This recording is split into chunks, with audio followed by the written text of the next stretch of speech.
Welcome back to our channel, fellow Star Wanderers. Today, we have an incredible sci-fi romance story. Declared unfit for mating, the alien girl hid her body until the humans said she was perfect. Imagine living your whole life believing you were flawed, unwanted, even condemned by your own kind, until someone from another species steps in to defy all those lies. Stay tuned till the end, because you won't believe the heart-stopping escape our heroes make under fire from ruthless Dominion inspectors determined to capture our emerald-skinned heroine at all costs. Do you think humanity's compassion can really triumph over interstellar prejudice? Or do you suspect something darker awaits these forbidden lovers? Let us know your predictions down in the comments, and make sure to subscribe so you won't miss out on more gripping, heartwarming stories that celebrate the human spirit. Now buckle up and prepare yourself, because this journey through the stars is about to begin. Chapter 1. The Station on the Rim. The frontier station known as Tellurian Rim Post had always been a crossroads of species, cultures, and conflicts. It hung in the vacuum like a massive metal ring, orbiting a distant gas giant called Lur. Refugees found their way here, smugglers found deals, and mercenaries found contracts. For Ethan Reed, a young human pilot assigned to the newly formed Galactic Peace Envoy, this was just another mission, at least on the surface.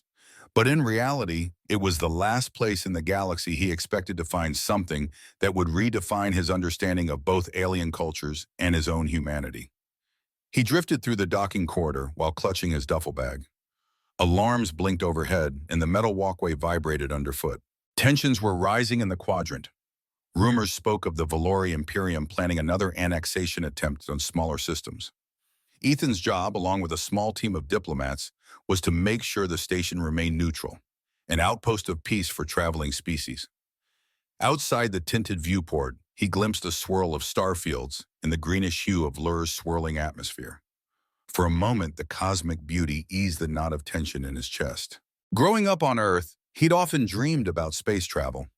Out here, it was easy to forget about conflict and politics, at least for a second. "Reed!" a commanding voice called. Captain Marianella Stone, wearing the crisp uniform of the peace envoy, stood with an impatient frown. "We're meeting Administrator Haldeck in 15 minutes. Don't be late." Ethan snapped to attention. "Understood, ma'am." He marched past the corridor, the station's walls dotted with signs in half a dozen alien scripts. The air carried an odor of recycled oxygen mingled with the faint tang of exotic foods from the bazaar decks. As he passed an open concourse bustling with multi-species life, he found himself doing what he always did, people-watching. Tall insectoid vraks wearing shimmering robes, a squat coral merchant rolling a hovercart of mechanical parts, a cluster of pink, feline-like Shivani discussing trade routes. In the crowd, something, or rather, someone caught his eye. She stood half-hidden behind a kiosk, her stance tense, gaze lowered. She wore a long cloak, hood pulled low, covering her face except for a hint of emerald green skin across her jawline. In a station brimming with flamboyant alien colors and shapes, it was easy to blend in if one wanted to. But something about her posture, folded in as if ashamed or fearful, drew Ethan's attention. He almost stopped to speak with her, curiosity sparked. A group of rowdy, armored aliens strolled by, and she immediately shrank back. He noticed that her hands, the same rich green tone as her visible skin, trembled as she tried to obscure them in the folds of her cloak. "Unfit for mating." He overheard the words thrown around in a harsh, guttural accent by one of the rowdy aliens. They snickered cruelly, making no attempt to lower their voices. She tensed further, face still unseen. Ethan found himself bristling at the callousness. He almost intervened, but the group of aliens strode away, presumably bored of mocking her. The girl let out a small breath of relief. Before Ethan could approach, his wristcom buzzed. It was Captain Stone hurrying him along. With one last glance at the mysterious figure, he turned and jogged to the next corridor, telling himself he'd check back later, if time allowed. The meeting with Administrator Haldeck took place in a hexagonal chamber filled with luminous aquamarine panels. Haldeck was a middle-aged Drell, a race known for their strict sense of protocol and elaborate, swirling facial tattoos. He eyed Ethan and Captain Stone with a mix of polite curiosity and skepticism. "These times grow darker," Haldeck said. gesturing them to sit at a half-circular table. The Valori Imperium has questioned our neutrality. They say we harbor insurgents. Captain Stone kept her calm. You have nothing to hide, Administrator. We will confirm that neutrality. All we need is to conduct our inspection of the cargo bays and speak with a few local merchants. Huldak nodded. Yes, we'll make arrangements. But there is also the matter of a possible infiltration. My security teams found evidence that a small group of Shar rebels are using our station as a transit hub. If that rumor proves true, Ethan listened carefully, though his mind occasionally slipped back to the green-skinned girl in the hood. He recalled the hateful words of those aliens. Unfit for mating. The phrase conjured images of a harsh culture that judged physical appearance or genetics with a near-absolute standard. It sounded cruel. This infiltration could destabilize the entire region. Haldeck continued gravely. I hope with your help, we can avoid that. Captain Stone offered a professional smile. We'll do our best. Let's keep the station open to all peaceful travelers, human, Drell, or otherwise. That's the mission of the peace envoy. Ethan nodded, determined to do more than just routine checks and diplomatic formalities. Humanity had come a long way from being the new kids in the galaxy. Now they were forging alliances, bridging gaps, and, he liked to think, showing compassion where others wouldn't. Still, the memory of that cloaked alien lingered, stirring something inside him. Some mixture of protectiveness and curiosity refused to let go. Chapter 2, An Encounter in the Bazaar. Tellurion Rim Post Bazaar Deck was a labyrinth of stalls, overhead banners, and bright neon signs in alien scripts. The aroma of spiced teas and roasted meats swirled around Ethan as he wove through the crowd after the official meeting concluded. Captain Stone had allowed him some personal time before the next briefing. He found himself drifting back to the area where he'd seen the mysterious green-skinned girl, though he wasn't quite sure why he felt compelled. His sense of duty told him it was wise to understand more about the station's less noticeable inhabitants. Another part, more personal, merely wanted to check that she was okay. A multi-armed vendor beckoned him toward a fruit stand. Ethan politely declined, scanning the crowd. There at the edge of the corridor, the same cloak stood out. The girl peered nervously at passers-by, as if hoping to remain invisible and failing. With measured steps, he approached. Hey, he said softly, raising his hands in a friendly greeting. I saw what happened earlier. Are you all right? She recoiled, clutching the cloak tighter. Only her vibrant green chin and a fringe of black hair were visible. Her large eyes, pale gold, reflected fear when they flashed up at him for a split second. I'm fine, she whispered. Her accent was melodic but tinged with hesitancy. I do not want trouble. Me neither, Ethan answered gently. I'm with the Galactic Peace Envoy. My name is Ethan. If you need help... She shook her head, but the motion caused her hood to slip. Ethan glimpsed a face that was strangely beautiful in its alien features. High cheekbones, a faint pattern of scales along the temples and elongated ears. Her skin color, jade green, was startlingly vivid, but to him, it was no less striking than a rare gem. She quickly adjusted the hood, covering most of her face again. I cannot stay. My ship leaves soon. Her words carried shame behind them, as though she believed his stare must be one of disgust. Ethan nodded, giving her space. All right, I overheard what those guys said. That doesn't sound fair.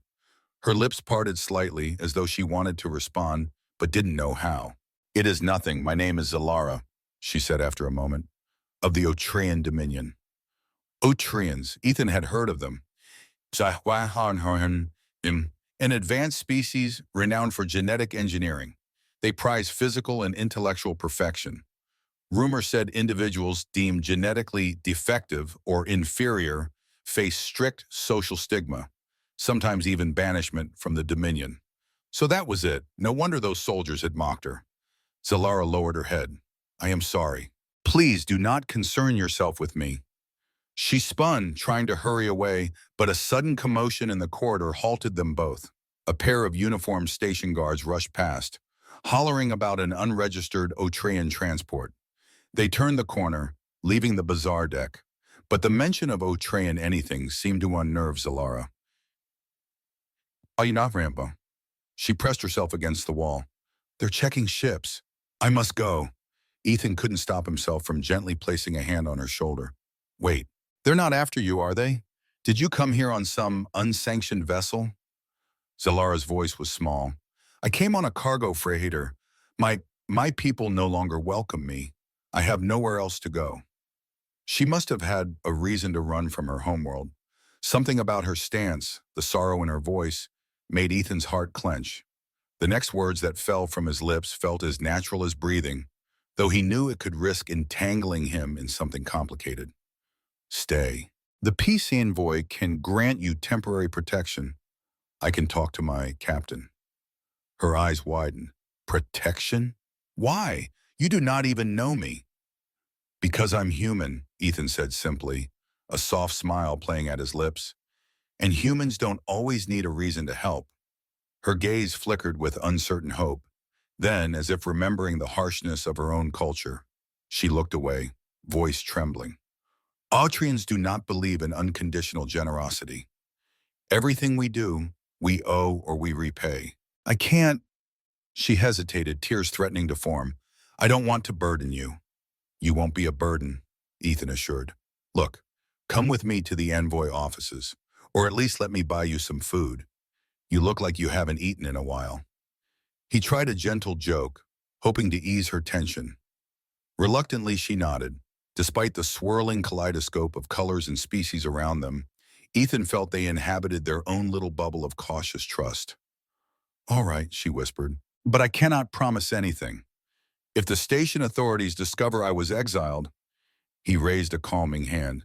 We'll figure it out, one step at a time. They moved together along the bazaar deck, weaving past merchants and drifting scents of spiced drinks. Ethan's presence seemed to shield her from curious gazes. He felt a subtle protective instinct stirring inside him. Whether it was rational or not, he couldn't deny that something about Zalara's vulnerability called out to him. As they approached a modest eatery, she kept her head down. Ethan found a booth in the corner, the overhead lights glinting off cheap metal furniture. A robotic server came by, mechanical voice listing items from various galactic cuisines. Zalara requested something mild, likely to avoid drawing attention with Otrian dietary preferences. It was only once the steaming bowls arrived that Ethan glimpsed her face more fully. Her hood slipped a bit. The color of her skin, the subtle swirl of faint scales at her temple. He found it captivating. Unfit for mating? From what he could see, she carried a quiet grace that was the opposite of what that cruel label implied. She caught him staring and quickly pulled the hood down further. Heat rose in Ethan's cheeks. Sorry, he said, clearing his throat. Was just, you look fine, really. Her mouth formed a sad line. That is not what my people say. She sipped the soup slowly, each spoonful betraying how hungry she must have been. Ethan frowned. Because of some genetic test? Or do they think you're physically flawed? Flawed. She nodded once, the motion trembling. I am green. Autrians are normally pale, with only faint tinges of color on the ridges near their temples. My condition is a mutation. They call it verdant strain, rare and considered a defect. The Dominion's genealogical council labeled me unfit to bear children. They believed the trait might spread. My prospective mate, he rejected me publicly. It became a scandal. Every word she spoke tightened the knot in Ethan's chest. That's horrible, he murmured. Surely there are Atrians who disagree with that nonsense. Her gaze darted around the half-empty eatery, as though she expected someone to leap out and confirm just how nonsensical her existence was. Some might, she admitted quietly, but fear of social reprisal keeps them silent. The Dominion values perfection. I am not perfect in their eyes. Before Ethan could respond, she reached up with a trembling hand to lower the hood slightly. In the overhead light, her face, still partially hidden by the cloak, looked soft, vulnerable. Do you think I look strange? She asked, voice barely audible. A swell of empathy rolled through him. He pushed aside the cynical part of him that said he barely knew her, and let sincerity ring clear in his voice. No, he said, meeting her eyes. I think you look unique, beautiful even. Her cheeks colored a darker emerald at his words, and she quickly resumed eating to hide her reaction. But Ethan caught the flicker of hope in her eyes. However fleeting, it was there. In that moment, amid the hum of the station's bustling bazaar, and the low drone of the eatery's servobots, a seed of trust took root between them, timid but alive. And neither realized that their meeting would soon become entangled in events far larger than either could anticipate. Chapter 3. Security Alerts and New Threat. Oh, New threats. The next morning found Ethan in the Envoy's local office, a converted docking bay that served as a makeshift headquarters. Captain Stone paced the length of a metal walkway overhead, barking orders into her comm. "I want a level 3 scan of all cargo vessels, inbound and outbound," she said, authority in every clipped syllable. "And if the Valori Imperium's delegation arrives early, we need to be ready to greet them with a thorough explanation of the station's neutrality." Ethan was seated at a console, cross-referencing shipping manifests. He had barely slept after escorting Zalara to a safe lodging near the bazaar. He used a small portion of his personal credits to rent the modest room for her, and that might raise eyebrows later. But he couldn't bear the thought of leaving her to the mercy of suspicious authorities or the harsh station underbelly. "Reed," Captain Stone called, turning to him with a questioning gaze. "Where were you last night after we adjourned? I tried reaching your comm." His posture stiffened. He'd neglected to mention Zalara to Stone so far. "I was just exploring the bazaar, ma'am, gathering intel from the locals. Sorry if I missed your call."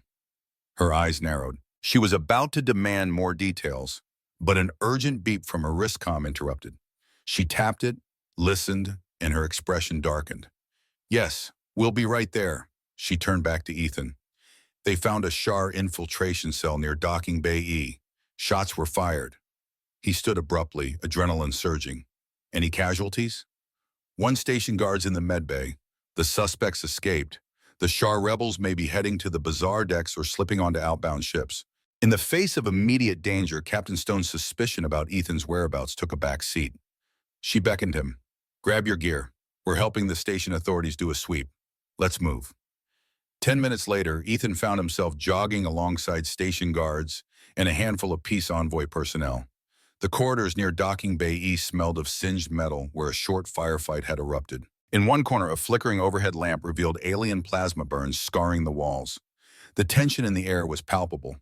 A group of bystanders hovered at a distance, fear etched on their faces. Shar rebels, known for their radical stance against large empires, were rumored to be heavily armed and unafraid of bloodshed.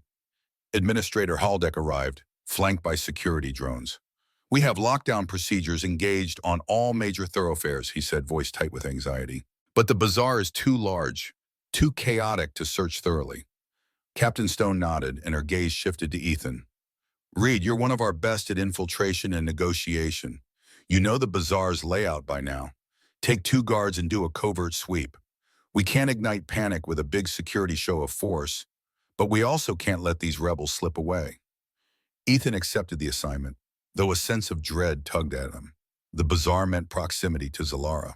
If the Shar rebels were cornered, they might take hostages. He had to find a way to warn Zalara, or at least ensure she was safe. 30 minutes of combing the bazaar turned up little. Vendors seemed anxious, some complaining the search was scaring off customers. The station guards with him, Drone and Kella, were scanning ID chips of random passers-by. So far, no sign of Shar infiltration. Every so often, Ethan's attention flicked to the hidden corridor leading to Zalara's small rented room. He parted ways with Dralun and Kella under the pretense of checking a side corridor. The moment he was alone, he dialed the door chime to Zalara's room. The panel slid open a crack. A wary gold eye peered out. Then the door opened fully to reveal Zalara, still cloaked, her expression a swirl of worry. "Ethan, what's happening? Armed guards are marching everywhere." He stepped inside quickly. The room was sparse, a single bed, a small trunk, and a flickering light overhead. "Shar rebels attacked Docking Bay E this morning," he explained, keeping his voice low.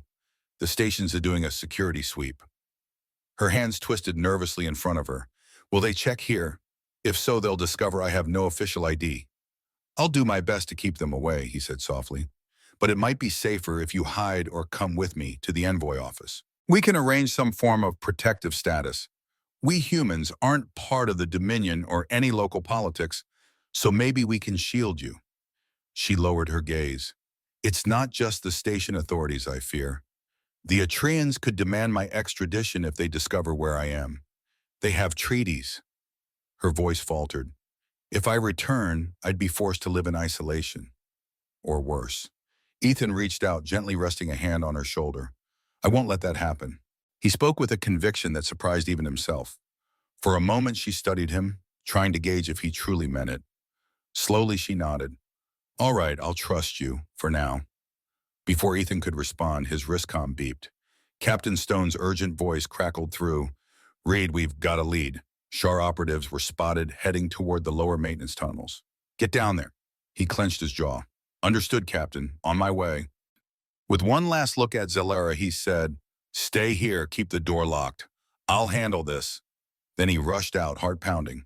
Danger was descending on the station, and Zalera was caught in the crossfire. Chapter 4. Shots in the maintenance tunnel. The maintenance tunnel stretched below the station's main decks like a maze. Dimly lit corridors, exposed wiring, and the distant hum of engines accompanied Ethan's every step. Drawn and Kella flanked him. Overhead, pipes rattled from the station's life support system cycling. They found no one in the first quadrant of tunnels. The tension in the air grew heavier as they pressed on. Then the echo of footsteps. Drawn raised a hand, signaling them to stop. He pointed at a side passage. Cautious, Ethan crept to the opening. He glimpsed 3 figures, humanoid, clad in patchwork armor. They were hunched over what looked like a console panel, muttering in hushed tones. One of them turned slightly, revealing a distinctive emblem on the shoulder plate. A coiled serpent twisted around a star, the symbol of the Shar rebellion. Ethan motioned for Drawn and Kella to hang back while he approached with measured calm. Identify yourselves, he commanded, voice echoing in the corridor. At once, the figure spun. Weapons rose. The lead rebel, a tall figure with sandy hair, shouted in a language Ethan didn't understand. They fired a warning shot, plasma scorching the air. Drawn and Kella darted behind cover, returning fire in short, controlled bursts. Ethan's heart pounded as he ducked into an alcove. He grabbed his sidearm but hesitated.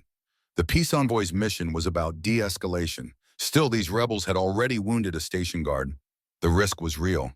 He shouted over the whine of plasma bolts. We can negotiate! Put your weapons down! A female rebel's voice barked back, tinged with panic. We're not going back to be slaves for the Valori or watch our worlds burn. This station hides the Imperium's agents among them. Ethan grimaced. The Shar's distrust ran deep. They often saw infiltration or tyranny in every corner. The station is neutral. No one will arrest you if you surrender peacefully. Another volley of shots hammered the corridor. Drawn hissed as a near miss singed part of his uniform. Kella's face was tight with fear. Ethan decided to attempt a flanking maneuver. He signaled Drawn and Kella to keep firing in short bursts, drawing the rebels' attention. Then Ethan eased along a side route, creeping behind large pipes. He caught sight of the rebels from behind. One of them was busy overriding a security panel, likely trying to open a route deeper into the station. His plan to subdue them quietly might have worked, except the tall, sandy-haired rebel spun unexpectedly. Their eyes locked onto him. A plasma pistol swung up. Ethan dove forward, tackling the rebel. The pistol clattered, discharging a bolt that ricocheted off the metal walls. They hit the ground hard. Pain shot through Ethan's shoulder, but adrenaline pushed him to pin the rebel's wrist. A second rebel lunged to help. A scuffle erupted in the narrow corridor. Drawn and Kella heard it, rushing around to assist. The other 2 rebels retreated, one limping from a glancing shot. They fled down a dark corridor, leaving the sandy-haired one behind as Ethan held them to the floor. Stop, enough, Ethan ordered, pressing his sidearm to the rebel's chest. Stand down. The rebel froze, chest heaving. You have no idea what's at stake, they hissed. Breathing heavily, Ethan signaled to Drawn to take the rebel's weapon. We don't want more bloodshed, Ethan said, but we won't let you sabotage this station. People here are innocent. You're only making it harder for the Shar cause if you turn them against you. A bitter laugh escaped the rebel's lips. Innocent. The Imperium will soon use this station as a staging ground for expansion. We're just trying to break the chain before it strangles another system. Ethan felt a pang of empathy. He could see the desperation in the rebels' eyes. But his duty was clear. They had fired on station guards. They were a danger. Captain Stone's voice crackled over the comm. All units, status update. Ethan responded, "We've apprehended one rebel, the others fled. Send backup to the maintenance tunnels." He stared at the rebel.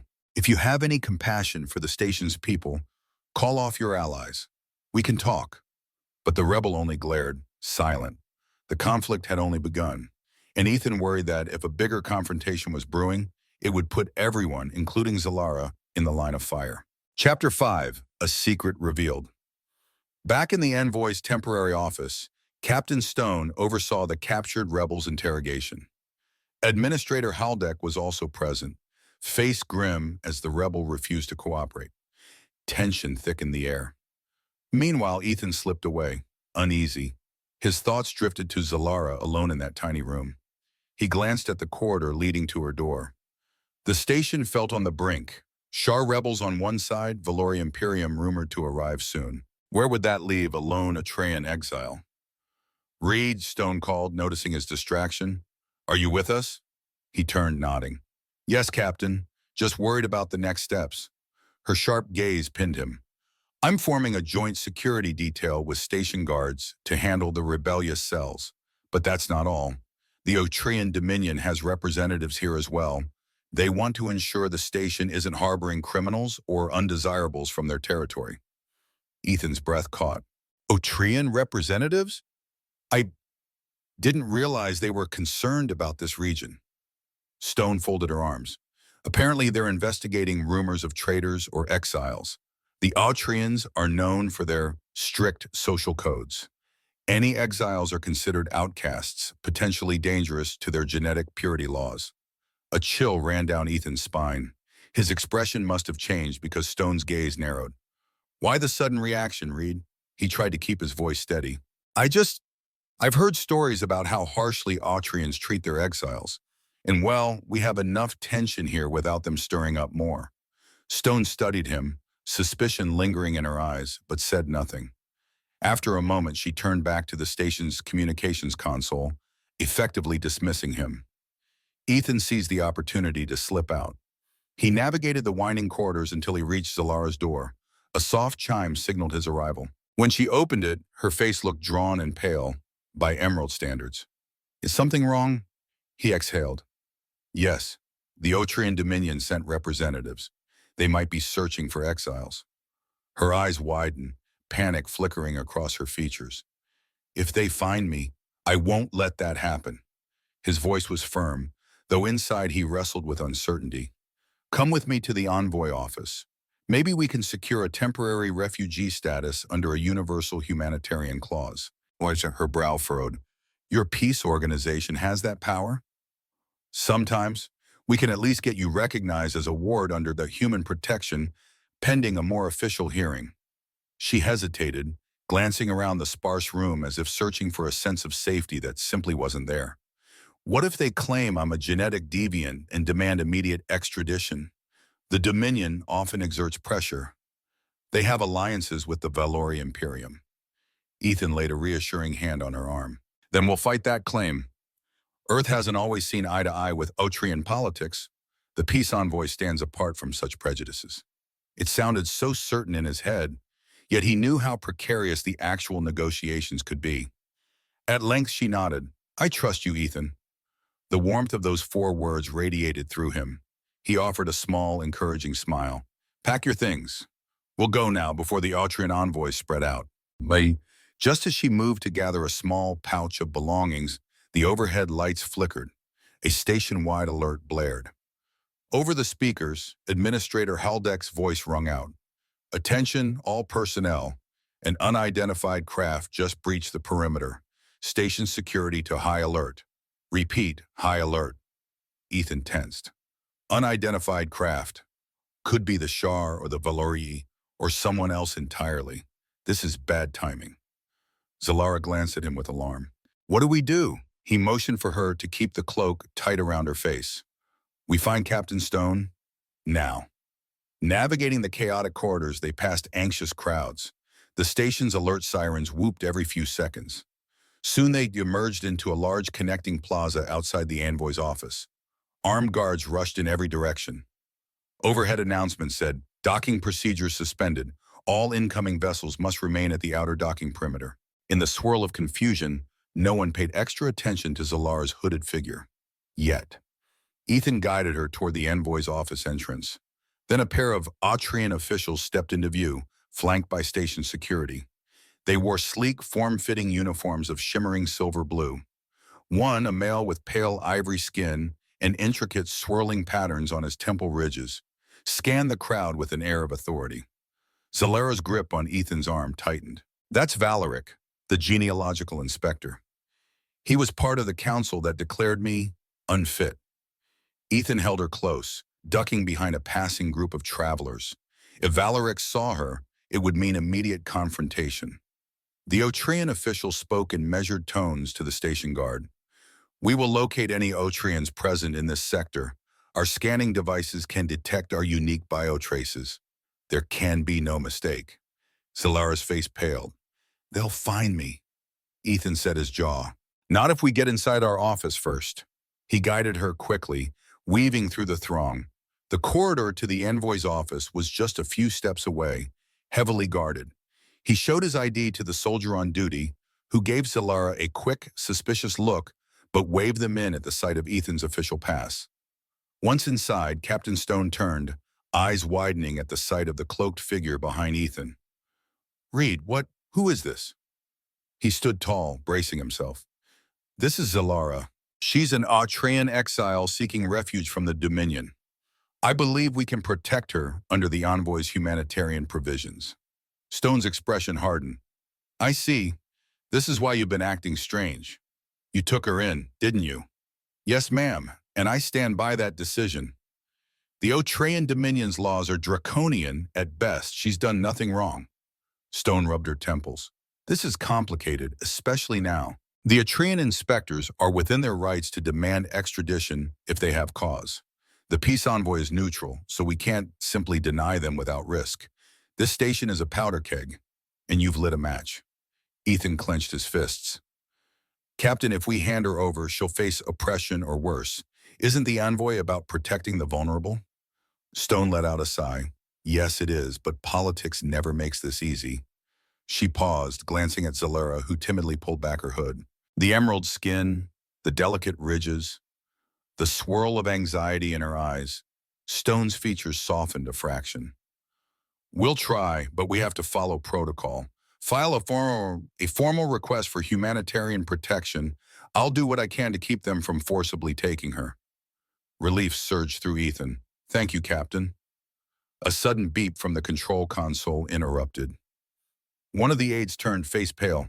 Captain Stone, the unidentified craft is docking at Outer Ring Bay Delta 4. They've broadcast a code matching a Valori Imperium diplomatic shuttle. Looks like the Imperium decided to come early and unannounced. Stone's jaw tightened. The Valori and the Autrians in the same station with Shar rebels lurking. Perfect. This is the definition of a crisis waiting to happen. She spun to Ethan. Keep your friend out of sight until we figure out the legal angle. I need you on standby. The Imperium delegates will likely demand a briefing. Ethan nodded. Understood. He ushered Zalara toward a side chamber used for storage. It wasn't comfortable, but at least it was secure. Stay here for now, he said softly. I'll come back as soon as I can. Zalara's eyes glistened with worry. Thank you, Ethan. I'm sorry for complicating your mission. He placed a reassuring hand on hers. You're not a complication. You deserve a chance just like anyone else. Their gazes locked, a gentle current of feeling passing between them. Then Ethan tore himself away, stepping out into the corridor. Politics, prejudices, and potential violence churned all around them, and he wondered how long this fragile haven would last before it was torn apart. Chapter 6. Tensions at the Negotiation Table. The envoy's main conference chamber was a wide, circular room illuminated by panels that projected simulated daylight. Now it felt oppressive rather than welcoming, as delegates from the Valori Imperium and the station's administration gathered to discuss the crisis. Captain Stone led the meeting, but her shoulders were tense. Across the table sat Commander Lareth of the Valori Imperium, a tall, imposing figure with silvery hair and eyes as cold as steel. The Valori were known for their militaristic empire and territorial expansion. He exuded authority merely by resting his hands on the table's edge. Beside Commander Lareth stood the Austrian inspector, Valeric, wearing an expression of icy poise. Having them together in the same room sparked an uneasy alliance. Both seemed to share a disdain for any perceived chaos that might disrupt their respective powers. Stone cleared her throat. Commander Lareth, you arrived unannounced. May I ask why? Lareth inclined his head stiffly. The Imperium has intelligence that Shar rebels are using this station to plan strikes against our outer territories. We intend to apprehend them. Administrator Haldex stood at the opposite side looking frazzled. Tellurian Rim Post is neutral territory. We do not permit armed arrests by outside militaries. Any criminals will be handled by station authorities, possibly with the peace envoy's oversight. Lareth's eyes narrowed. We respect neutrality when it is enforced, but intelligence suggests that local authorities have failed to contain the threat. Stone quickly jumped in, voice calm but firm. We have apprehended one Shar rebel. The rest are being pursued. We do not need Imperium enforcers brandishing weapons here. This station is on the verge of panic as is. Valeric tapped the table, drawing attention. Forgive me, but the Otrian Dominion also demands the surrender of any Otrian exiles found on this station. We have reason to believe an individual with significant genetic deviations may have sought refuge here. That is a direct violation of Dominion policy. Stone's jaw set. And how does that concern the peace envoy? Valeric's gaze was cool. A genetically deviant Otrian is a potential vector of contamination. Ethan, standing behind a stone, clenched his fists at the callousness. He fought the urge to speak out, but Stone gave him a warning look, sensing his anger. Valeric continued, for the sake of stability, it is vital we remove such an individual from any population center. I respectfully request that any such deviant be turned over to us. Ethan finally spoke up, unable to contain himself. Deviant? That's a sentient being you're talking about. The Dominion's prejudice is well known. People deserve autonomy, especially if they seek asylum. Commander Lareth cast a disinterested look at Ethan, clearly more invested in the idea of capturing Shar rebels. Valeric's eyes narrowed. And who are you to speak on Otrian genetic policy, human? Ethan lifted his chin. Lieutenant Ethan Reed of the Galactic Peace Envoy. He forced calm into his voice. And while your internal policies are your own, you're on a neutral station under the observation of the Peace Envoy. We cannot allow you to forcibly take anyone against their will without due process. The Otrian's lip curled. We shall see. Captain Stone stepped in again, raising her palms. The Peace Envoy has no interest in violating anyone's autonomy. However, let's not lose sight of the bigger issue, the Shar rebels. If we let hostilities escalate, the entire station could be in danger. Let's refocus on ensuring safety. Commander Lareth gave a curt nod. Fine, Sim. We'll coordinate with the envoy to apprehend the rebels. But if this station is harboring them or allowing deviant Otrians to roam, the Imperium will not stand idle. He rose, turning to depart, cloak swirling behind him. Valeric stood as well, pinning Ethan with a final frigid stare. I will find what I seek, Lieutenant. The Dominion does not brook disobedience. Once they left, Stone rubbed her forehead. Well, that was about as pleasant as I expected. Administrator Haldex sighed. The best we can do is keep all factions separated, or at least supervised, until we find those rebels. Then maybe the Imperium and the Dominion will have less reason to roam. Stone nodded. Agreed. Haldex, alert your security teams to keep an eye on the Otrian inspector. We'll do the same with the Valori. If they step out of line, we need to know. Meanwhile, we'll accelerate the search for those rebels and see what we can do about any potential asylum cases. Her gaze slid to Ethan. Lieutenant, we'll talk in private after this. Ethan swallowed, bracing for the reprimand he knew was coming. Chapter 7. Sanctuary and Confession. Sure enough, Captain Stone wasted no time once the others had gone. She gestured for Ethan to step into a side office. Privacy shutters closed behind them. Her expression was stern, but not furious. Reed, you're one of my best officers, she began, but you overstepped. You should have told me about Zalara immediately, not hidden her. He set his jaw. I was afraid you'd turn her away, or I'd be forced to watch the Dominion cart her off to whatever fate they have planned. I couldn't let that happen. Stone's face softened slightly. I admire your compassion. It's part of what makes humans good diplomats. But we have protocols. We can't just keep her hidden forever. The Otreans will scan the station. One slip, and she's exposed. Ethan glanced at the closed shutters as if checking that Zalara wasn't near. So what do we do? Stone let out a breath. I'll file for an urgent asylum petition under the humanitarian clauses recognized by most civilized worlds. It grants temporary protection, though the Atreans can contest it, and will have to appear before an interspecies council eventually. But it'll buy us time. Relief flooded him, and he fought back a smile. Thank you, Captain. She nodded. In the meantime, keep her safe and out of sight. If the Dominion officials find her first, we might lose any leverage. Understood? Yes, ma'am, Ethan replied, saluting briefly. He rushed to the storage chamber where Zalara waited. She looked up the moment he opened the door, fear in her eyes. Did they discover me? Ethan shook his head. Not yet. But we have a plan, an urgent asylum petition. Captain Stone is filing it. That means you have a shot at officially staying under the envoy's protection, at least for now. Zalara's tense shoulders drooped in relief. Your captain is... She's merciful? She's fair, Ethan corrected gently. But she's also practical. She knows we can't let the Dominion snatch you away. But you still have to stay hidden until the paperwork clears. Zalara's eyes shone with gratitude. I cannot thank you enough. I never expected such kindness from humans. Ethan's heart did a small flip at her words. Humans aren't perfect, he said. But we try. A silence stretched between them, charged with unspoken emotion. Finally, Ethan mustered the courage to ask something that had been haunting him. Zalara, you said your prospective mate publicly rejected you. That must have been painful. Her lips tightened. He was from a noble lineage. Our union was arranged. When they tested my genetics and found the verdant strain, the arrangement collapsed. He cast me aside, and the genealogical council declared me unfit to mate, thus unfit to remain among our people. A wave of compassion crashed over Ethan. That's cruel beyond words. But you are not defective. Your green skin is, well, it's beautiful.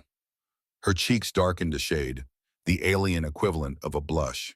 You say that, yet my own people see me as a threat to their ideal of purity. Ethan reached for her hand, hesitating slightly. When her slender, emerald fingers curled around his, the contact sent a tremor through him. Your people are wrong, he said softly. I'm sorry they hurt you, but it doesn't have to define you. Tears shimmered in her golden eyes. I never realized how starved I was for acceptance until I met you. They stood like that for a long, timeless moment.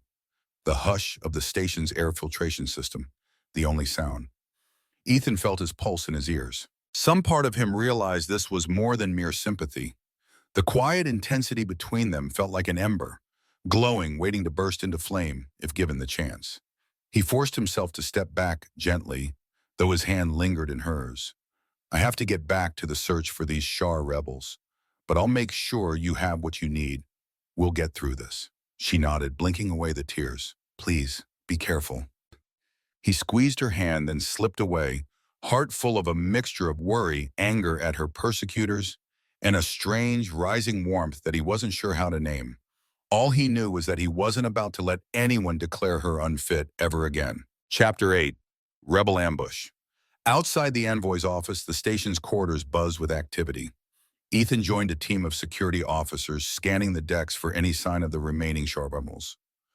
Reports indicated they'd been spotted near the station's agricultural module, an area that housed hydroponic gardens and oxygen-generating flora.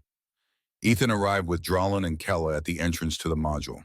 The heavy doors slid open, revealing a lush chamber filled with rows of towering plants under artificial sunlight. It was eerily quiet, the overhead sprinklers dripping water onto the fertile substrate. They advanced cautiously between the leafy aisles, weapons lowered but ready. Ethan's comm beeped with Captain Stone's update. We have reason to believe the rebels might attempt to hijack a transport vessel at Docking Bay YF. Stay on high alert, he responded quietly. Understood. Then a rustle from behind a row of broad-leafed shrubs caught his attention. He signaled Dralin to flank one side, Kella the other. A flash of movement. The Shar rebels. One shouted, "They're here!" Shots rang out. Greenish plasma bolts sizzled through the air, scorching leaves and sending up plumes of smoke. Drawn ducked behind a large growth tank, returning fire in short bursts. Kella took cover behind a support column. Ethan crouched low, creeping closer to the rebels' position. He glimpsed them again, 3 individuals, the same group from the maintenance tunnel minus the one they'd captured. They looked desperate. One rebel barked, "We must escape! If we're cornered, blow the station's oxygen grid." A spark of alarm tore through Ethan. If they sabotage the oxygen systems here, hundreds could suffocate or suffer toxic contamination. He had to act. Keeping low, he slipped behind a row of nutrient pumps. He popped up, fired a warning shot above the rebels' heads. "Stop! Drop your weapons or we'll shoot!" They fired back, ignoring his command. One bolt nearly grazed Ethan's shoulder. Anger flared in him. These rebels didn't care about collateral damage. They'd risk the entire station. Suddenly, Kella managed to flank the rebels from the other side, letting off a volley of shots that forced them to scatter. 2 dove behind large planters. 1 tried to sprint away. With a burst of speed, Ethan tackled the runner, sending them crashing onto the metal walkway. The rebels struggled, elbowing Ethan, but he wrestled the blaster from their hands. Drawn and Kella converged, subduing the other 2 with stun rods. Within moments, the rebels were pinned to the floor, panting in fear and frustration. Ethan looked them in the eyes. "You almost killed innocent people. For what? Your cause?" One rebel spat, "You have no idea what the Imperium has done to our worlds. We'll burn any place that helps them." Ethan shook his head. "This station isn't helping them. It's neutral territory, and you've made enemies out of everyone here." He keyed his comm. "Captain Stone, we've got them. All Shar rebels accounted for." Stone's relieved voice crackled in. "Well done. We'll secure them in the station brig. Maybe we can still salvage this situation. Get them out of there, quickly." Ethan nodded, signaling Drone and Kella to escort the captured rebels. As they hauled them off, Ethan stood amidst the battered hydroponic area, the hiss of damaged sprinklers soaking the plants around him. He felt no triumph, only a somber relief. One crisis was contained, but another loomed. The Dominion official of Valaric was surely prowling the station for Zalara, and the Valori Imperium wouldn't stay idle now that the Shar threat was subdued. They might push for more control. He had to protect Zalara, no matter the next storm heading their way. Chapter 9, The Trap Closes. The station reeled from the Shar incident, but the immediate danger had passed. Commander Lareth used the situation to argue for increased Imperium presence, while Administrator Haldeck scrambled to maintain a semblance of neutrality. The Atrean Dominion's official, Valaric, saw an opening. With the Shar rebels no longer dominating headlines, he refocused on finding the genetic deviant rumored to be aboard. Ethan knew time was running out. While Captain Stone submitted the asylum paperwork, rumors spread of an Atrean scanning device that could pinpoint specific genetic markers. If Valaric brought that device on station, Zalara's hiding spot wouldn't remain secret for long. Meanwhile, tension flared between the Dominion and the peace envoy. Valaric demanded an audience with Captain Stone, brandishing official documents that gave him the right to search all non-human areas for Otrean exiles. Stone argued back, "Non-human areas are still under station jurisdiction. You have no authority to breach private quarters without cause." Valaric's pale eyes flashed with arrogance. "The cause is contamination. We will not sit idly by." Despite Stone's defiance, the station's bureaucratic officials, fearful of Otrean retaliation, began to waver. With the rebels' threats subdued, the Dominion's demands seemed more pressing to them. In hushed, frantic corridors, Ethan and Zalara weighed their options. They met in a corner of the envoy's office, tension thrumming between them. "We could try to get you on a shuttle off this station," Ethan suggested. "If we can slip you onto a merchant ship heading for a sector friendly to refugees." She shook her head, anguish on her features. "That's too risky. Every official docking area is crawling with Autrian scans. I wouldn't make it past the airlock." Ethan raked a hand through his hair, frustration boiling. "Then maybe we keep hiding you until the asylum petition is approved. Then the envoy can transport you out legally." Her eyes flitted around, as though the walls themselves might betray her. "That could take days, even weeks." A heavy silence. Both of them knew that time was not on their side. Zalara's gaze dropped. Perhaps, perhaps I should turn myself in. I don't want you to lose your career or your standing for my sake. A pulse of panic shot through him. No, he said firmly. Absolutely not. If you turn yourself in, that's effectively a death sentence to your freedom, if not worse. She swallowed, eyes brimming. I'm not worth all this trouble.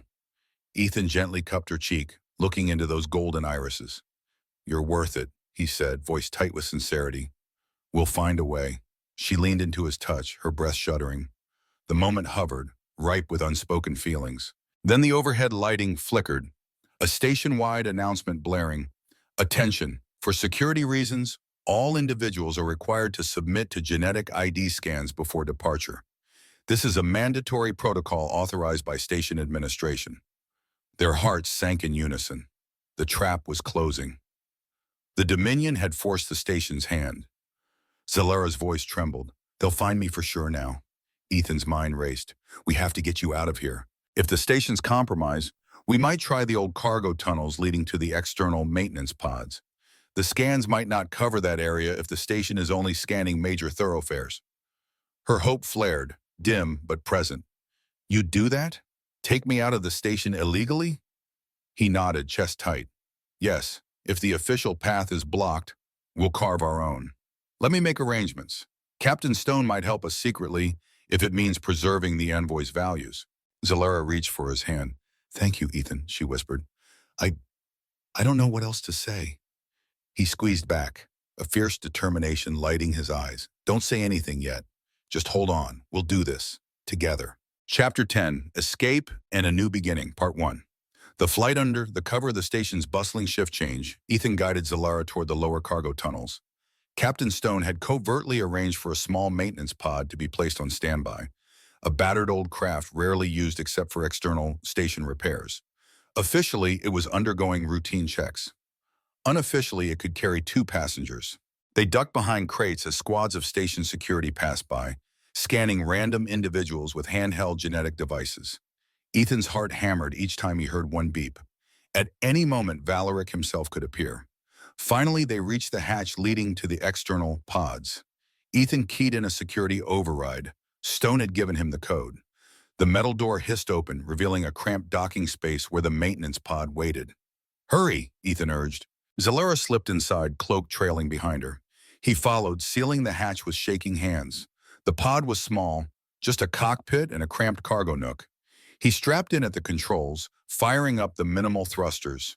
A moment later, the docking clamps released. The pod lurched free from the station, drifting into the star-dappled void. Outside, Tellurion rim posts loomed like a metal ring. Lights flickered along its outer edge. Ethan guided the pod carefully to avoid station patrol craft. His credentials let him pass the outer sensor net with minimal scrutiny, presumably scheduled for maintenance cycles on the station's hull. They glided around the curve of the station, out of the main traffic lanes. He hoped none of the Imperium or Dominion warships on the perimeter took special notice. We just have to reach an area clear of the station's sensors, Ethan said, voice taut. Then we can slip away on a pre-programmed autopilot course. Zalara let out a shaky breath. Where will we go? He managed a reassuring smile. Captain Stone gave me coordinates to a neutral rendezvous. There's a small cargo vessel under the envoy's flag waiting. They'll pick you up. From there, they can transport you to a peaceful sector. With the official asylum petition filed, we can finalize it elsewhere, out of the Dominion's reach. Her lips parted, a swirl of emotions crossing her face. Relief, gratitude, and something deeper. She reached out, pressing a trembling hand against his. We can finalize it, she echoed softly. Ethan's heart jolted. He realized he had said we. He swallowed. Yes, he said quietly, because I'm coming with you, if you'll let me. Her eyes welled. But your position, your future in the peace envoy, I'll face the consequences, he said, voice firm. You're not facing this alone. Besides, the envoy needs good people in neutral territory too. Maybe we'll both find a new path. A slow, radiant smile spread across her face. Her green skin glowed under the soft console lights, more breathtaking than any star. You'd do that for me? 1,000 answers welled in him, but he simply whispered, yes. Part 2. Aboard the cargo vessel. Within an hour, they rendezvoused with the Envoy-certified cargo ship in a quiet quadrant of space. The vessel, named Wayfarer's Hope, was helmed by an old friend of Captain Stone's, who welcomed them with open arms. He looked amused but impressed at Ethan's determination to protect an Otrean exile. Captain Stone told me to expect a delicate package, the cargo ship's commander said, eyeing Zalara warmly.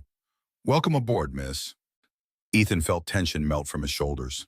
For the first time since meeting Zalara, he believed she might be truly safe. They settled into a small cabin. Its walls hummed with the thrum of the ship's engines. As the cargo vessel pulled away from the station, Ethan stood by the viewport with Zalara. Through the glass, they saw a Tellurian rim post recede into the distance, a place that had been the crossroad of so much danger, but also the beginning of something precious. Zalara turned to him, tears gleaming in her golden eyes. She reached for the fastenings of her cloak, letting the fabric slip away. For the first time, she stood unhidden, green skin visible, slender limbs, the subtle pattern of faint scales along her cheekbones. She looked vulnerable and strong all at once. They called me unfit, she said in a trembling voice. Unfit for mating, unfit to be seen. I spent my life hiding, until you. Ethan's throat tightened. Gently, he raised a hand to stroke her cheek. You're perfect, he said, voice husky with emotion. No council or empire can take that away. She closed her eyes at his touch, leaning in, her voice quivered. I don't know what our future holds. He pulled her closer, hearts beating in tandem. Neither do I, but I know this. Humanity fights for those we care about. It's how we survive, how we show the galaxy who we really are. A soft laugh escaped her lips, mingling with a tearful smile. She placed a hand on his chest, feeling the steady rhythm of his heart. Then I want to learn more about this humanity. Their gazes locked, and in the quiet hum of the ship's cabin, they finally closed the distance, sharing a tender, cautious, but unmistakably passionate kiss. It was a promise sealed in starlight and devotion, bridging the gap between two species that fate had tried to keep apart. Part 3. Epilogue. A new dawn. Days later, in a neutral star system far from the Dominion's harsh gaze or the Imperium's expansions, Zalara's asylum hearing took place via hyperwave link. Captain Stone made a formal statement supporting Zalara's refugee status, citing the Dominion's oppressive genetic policies. In the end, the Interspecies Council granted a provisional asylum. Though the Dominion lodged furious complaints, the peace envoy's backing held weight. Humanity's growing reputation for compassion tipped the scales. Zalara remained aboard the Wayfarer's Hope with Ethan, forging a new life among worlds that valued diversity rather than perfection. She learned about human art, music, and the messy, wondrous tapestry of Earth's own history. In turn, she taught Ethan about Otrean traditions, songs, star maps, and the delicate patterns they wove into fabrics to tell stories. Every so often, they'd share a quiet moment, reflecting on how a chance encounter at a busy station's bazaar changed their fates. The Dominion might still call her a deviant, but with each passing day, Zalara grew more confident in her own skin, bright green, radiant, and cherished. Ethan found a new calling, working as a roving envoy to help other exiles or oppressed individuals find shelter in friendly sectors. His commitment to Zalara never wavered. Together, they proved that the label unfit held no power when measured against genuine love and unwavering support.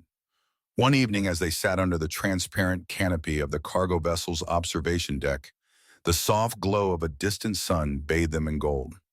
Zalara rested her head on Ethan's shoulder, and he laced his fingers through hers. Thank you, she whispered, the words simple yet holding an ocean of meaning. He kissed her temple, the emerald hue of her skin warm under his lips. For what? For seeing me, she said. For calling me perfect when I believed I was broken. He smiled gently. You were never broken, just waiting for someone to recognize what was there all along. They watched the star fields together, no longer alone, no longer bound by others' judgments. Out in the infinite night, they discovered something the Dominion could never offer. Freedom in a bond that defied all barriers. Humanity, fuck yeah, indeed. For in the vast tapestry of space, it was the humble human heart that embraced the green girl, once deemed unworthy. showing the galaxy that love and acceptance can bloom in the unlikeliest places, forging a future where no one is ever again labeled unfit for mating.